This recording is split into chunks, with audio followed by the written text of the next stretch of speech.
बिस्मिल्लाहिर्रहमानिर्रहीम। नाज़रीन, आप देख रहे हैं हमारा यूट्यूब चैनल 4K पॉइंट। नाज़रीन, गंदम और मक्की के रेट्स की नई और ताज़ा तरीन अपडेट आ चुकी है। उससे पहले अगर आप चैनल पर नए हैं तो काइंडली चैनल को सब्सक्राइब कर दें, वीडियो अच्छी लगी तो लाइक कर दें और कमेंट सेक्शन में अपनी राय का इजहार जरूर करें। नाज़रीन, इस चैनल के जरिए आपको ज़रूरी अजनास के रेट के मुतल्लिक़ तमाम तर मालूमात बर वक्त मिलती रहे। नाज़रीन, मौसम की ख़राबी की वजह से आज मक्की के रेट में 200 रुपये फिर कमी देखी गई है, क्योंकि मंडियों में माल गीला हो जाता है, जिसकी वजह से मक्की के रेट में कमी हो जाती है। फीड मिल वालों की यही डिमांड होती है कि माल खुश्क हो, साफ़ सुथरा हो, तो फिर ही अच्छे रेट मिलते हैं किसान भाइयों को, वरना मक्की के रेट कम हो जाते हैं, नीचे आना स्टार्ट हो जाते हैं अगर गीला माल हो, खुश्क माल ना हो। तो आज मक्की के रेट की बात करें तो मक्की आज 18 से 20 मोचर मक्की 1800 से 2000 के दरमियान फ़रोख्त हो रही, जबकि 14 से 16 मोचर मक्की की रेट की बात की जाए तो वो आज 2200 में फ़रोख्त हो रही है, और 10 से 12 मोचर मक्की की बात की जाए तो वो आज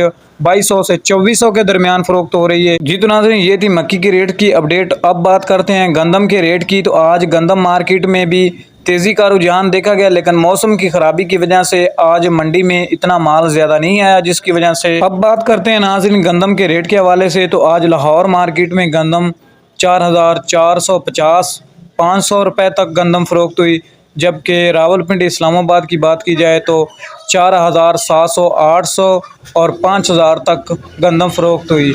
रावलपिंडी लाहौर में मौसम की ख़राबी की वजह से आज मंडी इतनी तेज़ी का रुझान नहीं है, लेकिन जैसे ही मौसम साफ़ होता है मंडी में तेज़ी का रुझान बरकरार रहे। अरब वाला गला मंडी की बात की जाए तो अरब वाला गला मंडी में गंदम 4450 रुपये में फ़रोख्त हो रही है। जी तो नाज़रीन, ये थी गंदम की रेट की अपडेट।